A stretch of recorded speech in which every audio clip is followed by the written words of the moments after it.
그 수협 위판장에서 예. 그 중도매인 관리하는 게 매우 중요하지 않습니까? 예, 중요합니다. 예. 그러니까 중도매인이 결국 이렇게 사가는 분들이니까 예. 그분들을 얼마나 많이 확보하느냐가 그 가격 형성에도 매우 중요하고 예, 그런 그렇습니다. 거죠, 그죠? 예. 그런데 지금 이제 중도매인들이 실제로 거래를 할 때 예. 외상거래 비중이 어느 정도 돼요? 위원님, 그거는 각 원래 입판장에 중매인이 가입할 때 보면은 담보물이나 헌차를 갖다가 먼저 한도만큼 감정을 하고 측정을 합니다.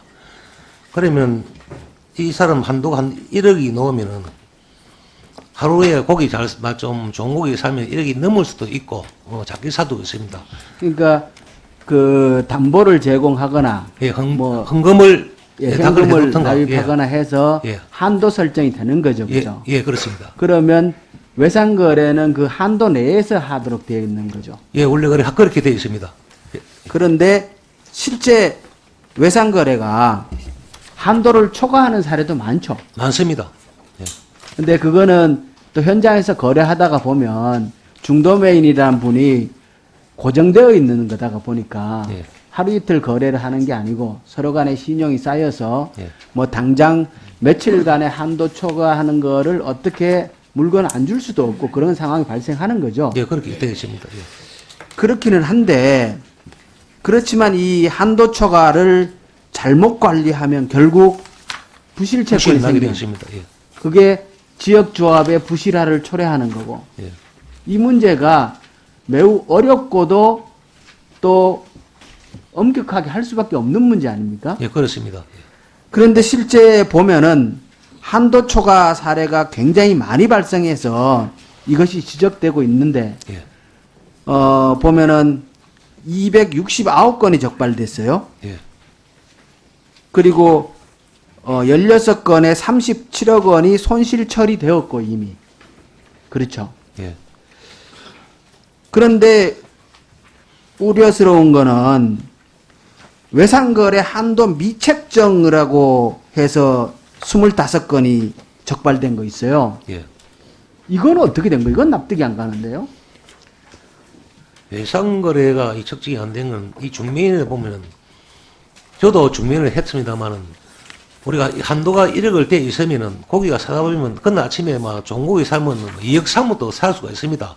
그러면 그날 아침에 경매 전에 이제 입금을 한도 맞춰 막 다운을 시켜야 되는데 오늘 중매인도 애로사항이 있을 겁니다.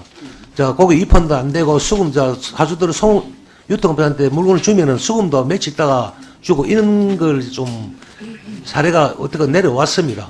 또 냉동 창고 당한 건 돼야 되고 그러니까 그건 중매인들이 좀 납득이 잘 안 가요. 예, 잘 안 가는 것도 많이 있습니다. 예. 그리고 또 이 이제 중민들을 그다음에 후단 두면 시키면 그 업포장에 또 업가가 또 상승이 안 되고 여러 이로점이 위원님 지적한 대로 이로점이 많이 걸어 있습니다. 지금 되어 있습니다. 예. 그러니까 한도를 책정하게 돼 있고 예. 하다가 보면 일상적으로 한도를 잠깐 어느 범위 내에서 한도를 초과했다가 다시 갚고 뭐 이런 것까지는 예.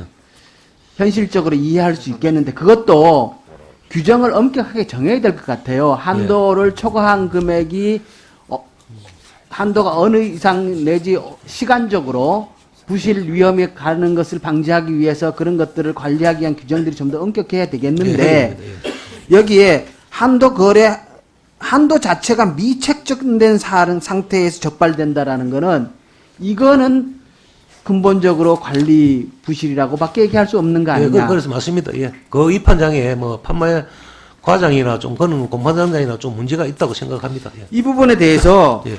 좀 더 좀 촘촘한 예. 관리 규정을 만들어서 예. 제출해 주시기 예, 한번 바랍니다. 그렇게 이게 그래요, 그렇습니다. 지금 현재도 보면 실제로 받을 수 없는 돈으로 판단되는 금액이 190억이 있습니다.